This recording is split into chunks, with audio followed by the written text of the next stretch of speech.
Apple and Ireland have won their appeal against the European Commission over a €13 billion unpaid tax bill. Our Ireland correspondent Stephen Murphy is in Dublin for us. And Stephen, a pretty important victory for Ireland's economy.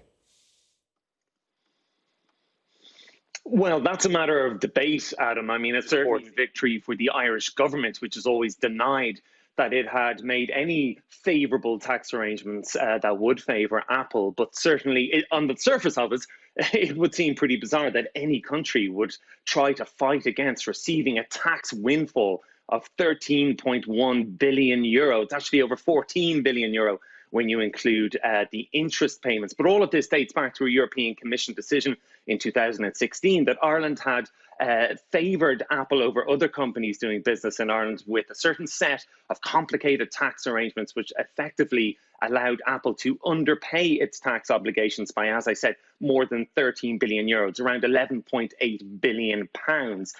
Europe then ordered Ireland to recover that money from Apple, but the Irish government said it would not do so because it had always denied that it had favoured Apple in any way. It was also keen to fight a perception that Ireland could be considered some sort of offshore tax haven. So the Irish government then under Leo Varadkar, now under Micheál Martin, had fought this case to the General Court of the European Union, which this morning annulled that original decision from 2016 that Apple had to pay this money. In that decision today, just in the last half hour coming from Brussels, the General Court decreed that Apple had not been granted any selective economic advantage by Irish tax policies. We've had a reaction from the Irish government straight away, the Department of Finance saying Ireland has always been clear there was no special treatment provided to Apple. The correct amount of Irish tax was charged, taxation in line with ordinary Irish taxation rules. Apple has also welcomed this news. But I mean, as I alluded to there at the start, this is not going to be a universally popular decision against the backdrop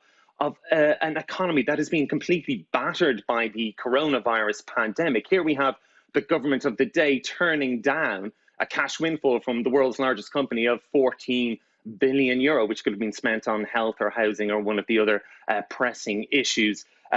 This decision, though, it is widely expected that the European Commission will appeal this to the European Court of Justice. So the saga isn't over yet. That €14 billion is being held in an escrow account for the moment.